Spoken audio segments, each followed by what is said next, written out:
We'll do now the agriculture chapters. I know maximum students you think is a quite big chapter, so let's avoid not to attempt for that. But what you will do for your MCQ question? So for that you need to watch this video for half an hour, so you can get all the question easily, including the MCQ question. And I am quite sure after completing that half an hour video, we will have no doubt regarding this chapter, and I think you will prefer to go for this chapter because if you study the chapter little technically, so you can get those marks very easily.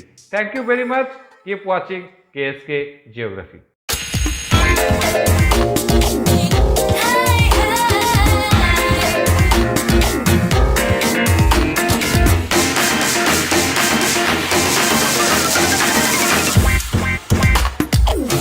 Hello everyone, let's start the chapter agriculture. So agriculture of India, that is very important chapter in your syllabus mentioned, because this time you need to go for your MCQ question, and from each theoretical part chapter obviously one or two MCQ question it will be there. So you need to be very careful, you cannot avoid any of the chapters, right? So here you can see the course of content of syllabus is mentioned for your agriculture chapter, right? It's a quite big chapter, but don't worry, we will go slowly so you can get all the MCQ question easily. So here you can go for what are the things you need to focus for the particular chapter. So how the agriculture sector is important for India, problems of Indian agriculture and agricultural reforms, especially the national agricultural policy, green revolution you need to focus. Next you need to focus on agricultural seasons, the time period and the crop grown season. Next one, geographical condition for the crops. For each crop that is mentioned in your syllabus, there is food crops, commercial crops that you need to study. Then you need to focus on some important terms. What are those? Drilling, dibbling, broadcasting, transplanting, Japanese methods, rotting methods, set methods and clonal planting. Those are the important terms are there. You need to focus. Process of oiling cake and the ginning, the pruning, plucking and fermenting. Those are the other some important terms you need to focus. Next, important and the largest producers producing states for each crops you need to study. So here you can go first, significance of Indian agriculture. Agriculture is very, very important, right? It provides food to a large number of population to India.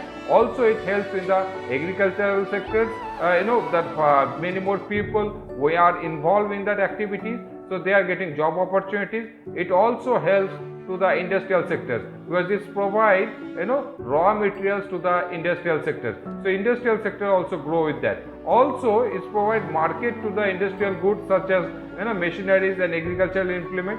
Next one, it provides job opportunity that I have already mentioned, because near about 70% of Indian population directly or indirectly involved in the agricultural activity. Next, it accounts a large portion of Indian export. So not only it's feeding our population, we also export it, and from there we are getting the foreign currency. Now the problems of Indian agriculture. Indian agriculture are suffering with many more problems. First, that it depended on monsoon, and that monsoon is not that rain is not evenly distributed. Sometimes it comes early, sometimes it comes late, but you cannot compromise with the agricultural practice methodology with that. So that is the main problem. Next, land fragmentation. In India, maximum people, maximum farmer is having the small land holding size, so that creates problem. Low investing in agriculture. Next, inconsistent use of fertilizer and pesticides, and next, lack of modern machineries and mechanization system used in Indian agriculture. Next, illiteracy is another issue with the farmers. Next, ignorance and poor infrastructure, lack of social amenities, absence of modern storage or processing facilities, loss of land due to the natural disaster, access to land and fertilizer. Those are the problem with Indian agriculture. Now how to solve it? Increase the irrigation facilities in that way we will be able to get rid of those depending on monsoon. Farm mechanism. So here what you can do, the small land holding farmers, they can come together and they can make a farm, and in that way they can do the agricultural activity together. So in that way, this problem of small land holding, it can be sorted out. Next, we need to give much more importance to the agricultural research. Many more universities or research center you need to develop. Next, reclamation program we need to do. Then agricultural price policy we need to fix, that minimum support price, MSP we need to do. Next, land reforms, we need to do the land reforms, so the land less or less land holding farmers, that problem it can be sorted out. The land it can be taken from the large farmers and then it can be distributed. Net credit policy, bank loan policy, Kishan credit card, those facilities need to be given. Then cooperative movement, that is connected with the farm mechanism.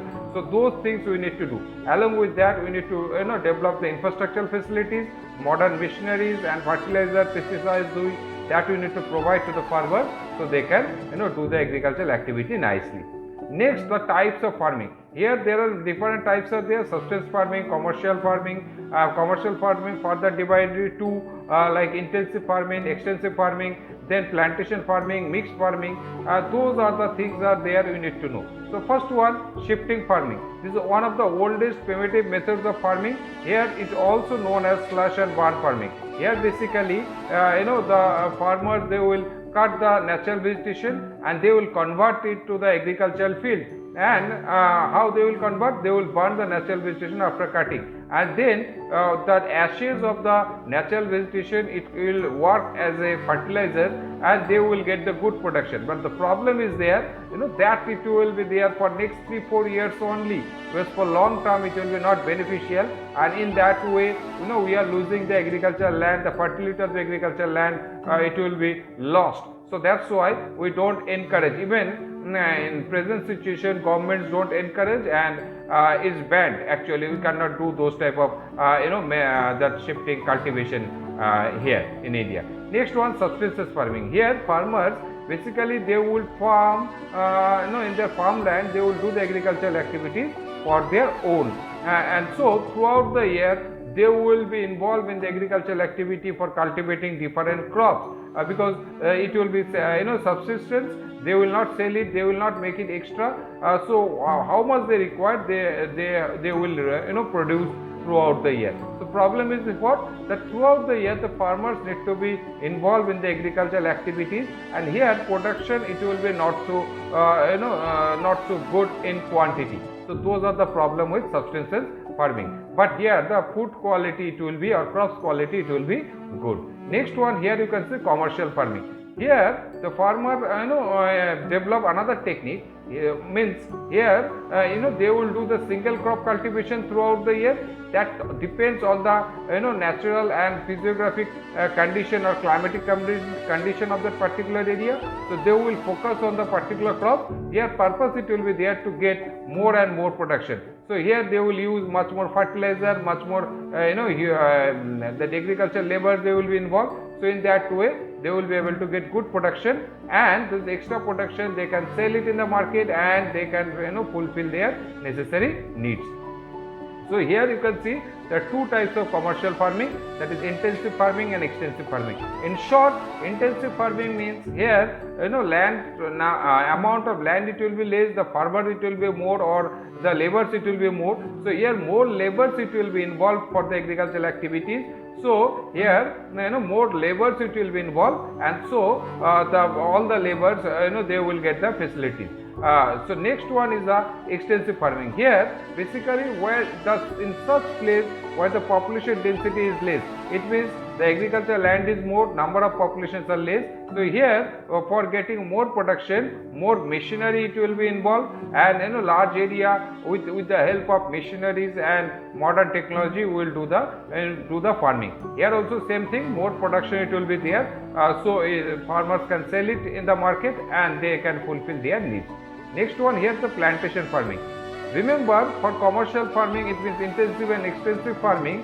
Here every year or every season the farmers need to prepare their agricultural land. But in plantation farming they will do the survey properly, and they will get the information regarding the amount of rainfall, this is by the place, the soil condition, the land forms, and according to that which will be the best quality crops can be cultivated, so they will cultivate those things. So those are called the plantation crops. Here the advantage is there, once the farmer will fix their land and they will start cultivating, so they don't need to prepare the agricultural land every year. So those crops, those plants, it will be able to supply their food or the materials for next 3-4 years at least.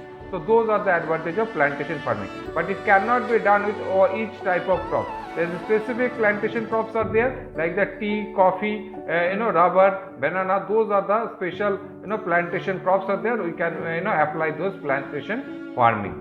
Next one, the mixed farming. Here the farmers, along with their agricultural activities, they will do the animal husbandry also. So what will be the benefit? It will be self-dependent. It means whatever the waste materials of agricultural field, it can be given to the animals, and whatever waste materials it will come out from the animals, that it can be given to the agricultural field as a fertilizer. So in that way it will help each other, and the special benefits are there. Farmer will not face any problem regarding the financial crisis. Why?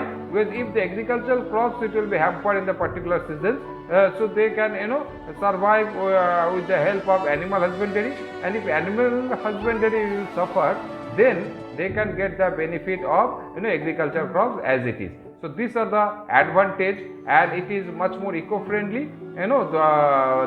That's called mixed farming. Next, here you need to focus on types of cropping in India as per the cropping seasons.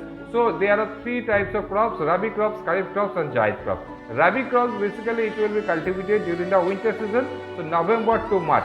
It means those crops require less amount of water. So what are those? Wheat, mustard, tobacco, gram. And Kharif crops, which will be cultivated during the rainy season, it means is required more water. The duration, it will be June to October. Which are the crops? Rice, maize, millet, cotton, jute, sugarcane. Next, here you can see the Zaid crop. Zaid crops, you can say that it can be grown in between the short duration between Rabi and crop, Kharif, and as well as Kharif and Rabi. So those are called the Zaid crops. So it's required very less conditions, means in terms of the temperature and rainfall, it can survive easily. So crops we are getting the agricultural product we are getting, that is a watermelon, muskmelon, cucumber, bitter gourd. So those are the things we are getting. Next, here you need to know about those crops one by one. You need to focus on required temperature, required rainfall, required soil, and which state is grown, and what are the classification, or you can say how those harvesting process or plantation process took place. So here you can see for rice, the methods of cultivation is showing transplanting, harvesting, and processing.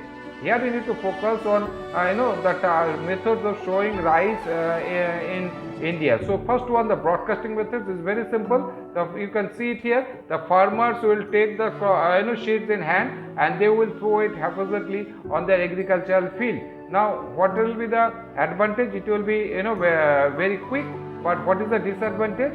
The crops, it will grow haphazardly. So in some places crops, it will grow together in one place, and in some cases what will happen, there will be very less crops it will grow. So that is the problem with broadcasting methods. Next one, dribbling methods. Here you can see in dribbling methods what they will do, the seeds, it will be planted little bit below the soil and with regular interval. So what will be the advantage? Each crops, it will grow equal opportunity to grow. So here the good quality production, it will be much more. Drilling methods, here it can be used bamboo or farrow. So in that way, what happen in that line, in a particular proper line, through the farrow or through the bamboo, the crop seeds, it will be drilled inside, so it will be protected from the birds and all. So the chances of growing for each seeds, it will be much more. Next, here you can see the transplanting method. This method is little different. Why? Because in that case, what will happen? The farmers will grow the seeds in the nursery, especially under special condition, for few weeks, 4 to 5 weeks, and when the seeds, it will grow, and it will get the height near about 25 to 30 centimeters, and then good quality saplings will be separating, and then we will put it in the actual agricultural field. that is called transplanting method. This is the best method because the chances of good production it will be much more because due to the using of healthy saplings. Next, here you can see Japanese methods. Here in Japanese method, what you have to do in Japanese methods, it will be same like transplanting method, but here we will use the hybrid seeds as well as the machineries. It will be used much more. So those it will be called Japanese methods of farming.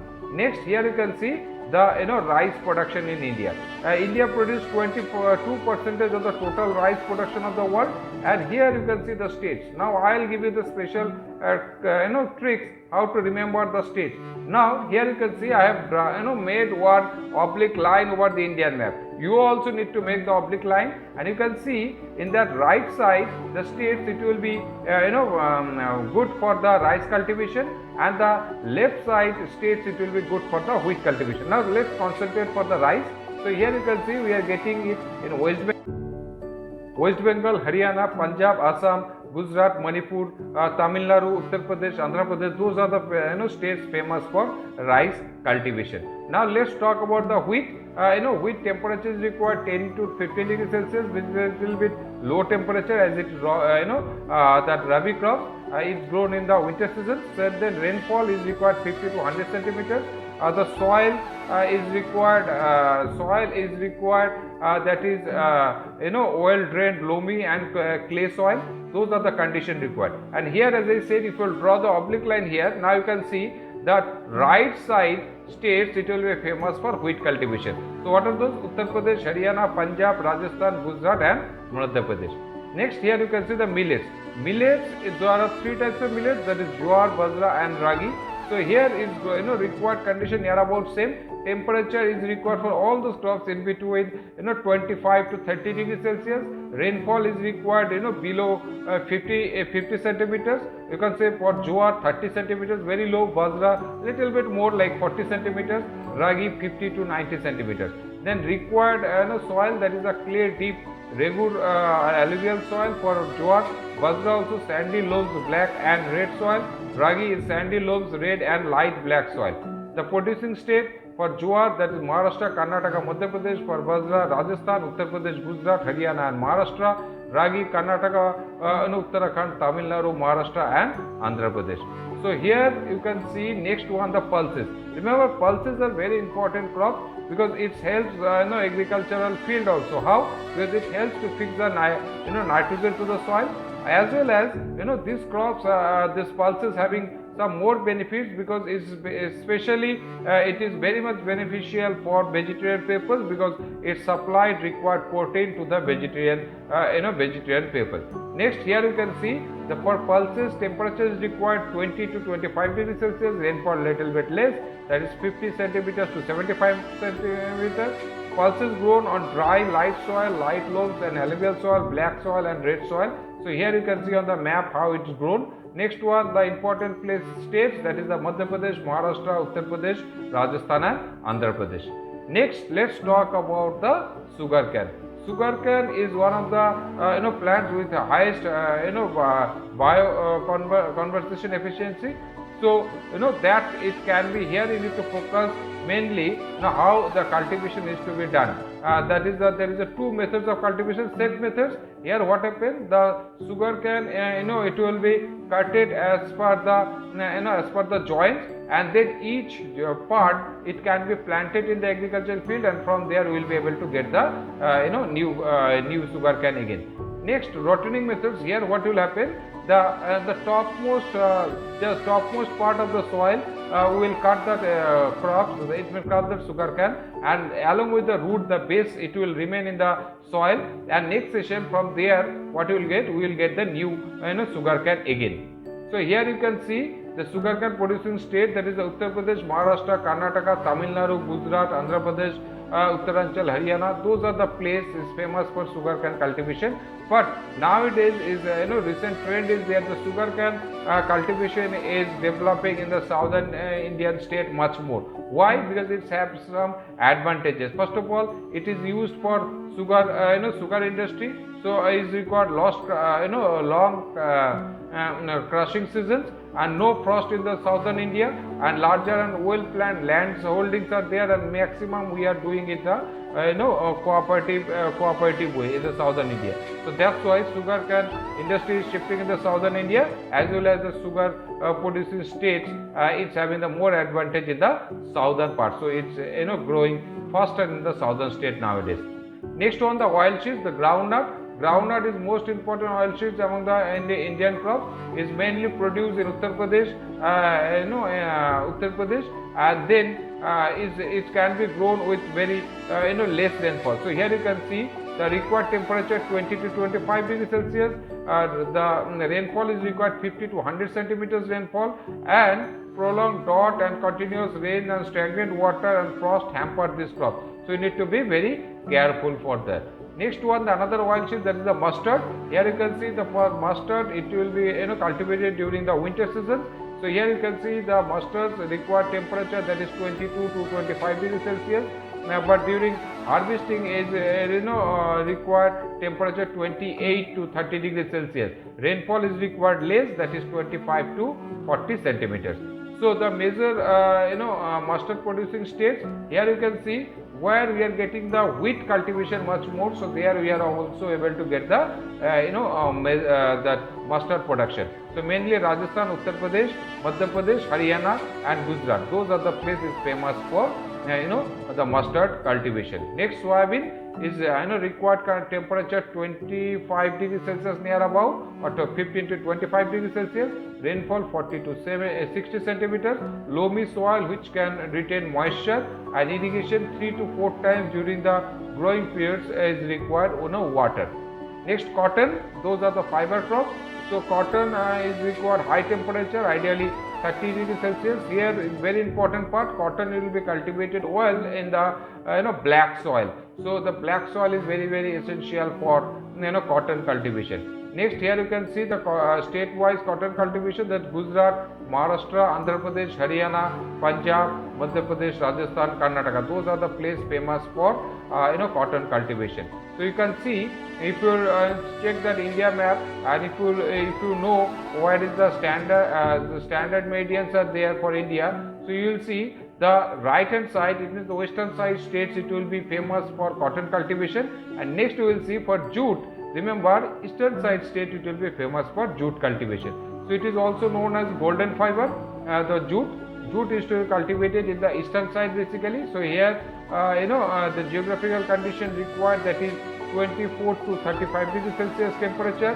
Rainfall required 125 to 200 centimeters, little more. So here you can see methods of cultivation: shown tying, harvesting time, and processing. Here some important terms you need to remember that we will discuss little later. Now major producing area, that is the West Bengal, Assam, Odisha, Uttaranchal and Meghalaya, basically the eastern side states. If you will think about the standard median of India, and then eastern side states, it will produce much more that jute. Next, the plantation crop tea. Tea is to be cultivated in the hilly areas basically. So here for tea cultivation is required a little bit high moisture, and a little bit high moisture, that is 80% moisture, and pH level it should be 4.5 to 5, and the temperature it will be required 16 to 32 degrees Celsius. Remember, it will be we will be able to get good quality tea at the height of 1500 meters. Next, here you can see the methods from sheets. We can get the tea plant from the sheet also, and also we are getting from the clonal methods, like we will cut the tea and the tea branches. From there also we will be able to get the new tea sapling. Next, here you can see the harvesting methods. Here you remember, for cotton cultivation, females workers are much more appreciated. Why? Because they have the teeny finger, and so with that they can take the tea leaves very easily, and softly. So that's why that female workers is much more appreciated in the tea garden. Next, here you can see the methods. Here those are the important key terms you need to focus: weathering, rolling, fermenting, drying and blending. Those are the methods of tea processing, and then we will be able to get the good quality. So weathering, here basically we will keep those leaves in the open space for 14 to 18 hours to get it dry. Rolling means here we will crush we will bring it to the tea processing places. Fermentation in the closed room within the near about temperature 40 degrees Celsius. We will keep it for 2-3 hours with 10 to 15 meter thick layers. Drying means after fermenting, the leaves are transported through the tire dryers or metal conveyor belts, and in that way 20 minutes approx will put heat on it, and that process it will be called drying. And blending, then we will crush or will blend the grade it as per our needs, and then we will get the graded tea. Here for tea, remember, we used to cultivate in the northeastern state, especially the West Bengal, Assam. Those are the places famous for tea cultivation. Along with that, on the southern state also we are able to get the tea. But remember, southern state we will be able to get much more coffee. So there is another important plantation crop. So here you can see the southern state is famous for coffee cultivation, especially Tamil Nadu, Karnataka, Kerala. Karnataka is famous for coffee cultivation. Here you need to focus on the required condition. Is required little the temperature, that is 15 degrees Celsius to 28 degrees Celsius. Rainfall is required little high, that is 150 centimeter to 200 centimeter. Soil is required well drained, rich, friable, loam soil, and which will be rich in iron and calcium. That will be good for coffee cultivation. Another condition is required. Coffee plants cannot tolerate the direct sunlight, so here the shading trees are required, so which will protect the coffee beans to get the from getting the direct sunlight. So here the shown method, harvesting methods. Harvesting methods here is much more important for coffee processing.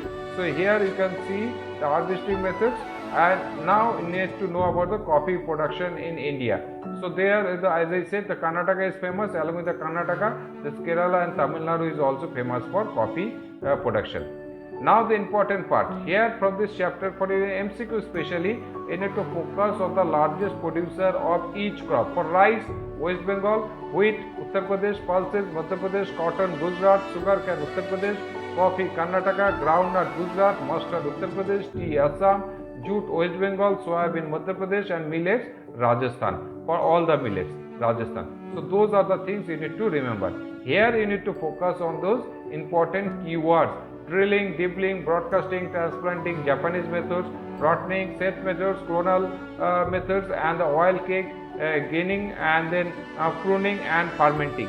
Those are the important keywords you need to focus, that it may come for your definition. So next, the last part, how we will remember whole chapters together. As I said, is quite big. So what you can do, you make the the table like this with the heading like that: number, name of the crops, types, required condition, temperature, rainfall and soil, shown time, harvesting time, and producing stage. If you will know about each crops, those data, so you can answer those questions very easily from this chapter. So that's it from the agriculture chapter. Similarly, I'll come with the industrial chapters also. So for that, what you have to do, you have to subscribe my channel, and don't forget to share with your friends. And if you have any doubt, any query, what you can do, you can type in the comment box. So before the exam, I'll make another video regarding all the doubts that we'll put in the comment box. Thank you very much for watching KSK.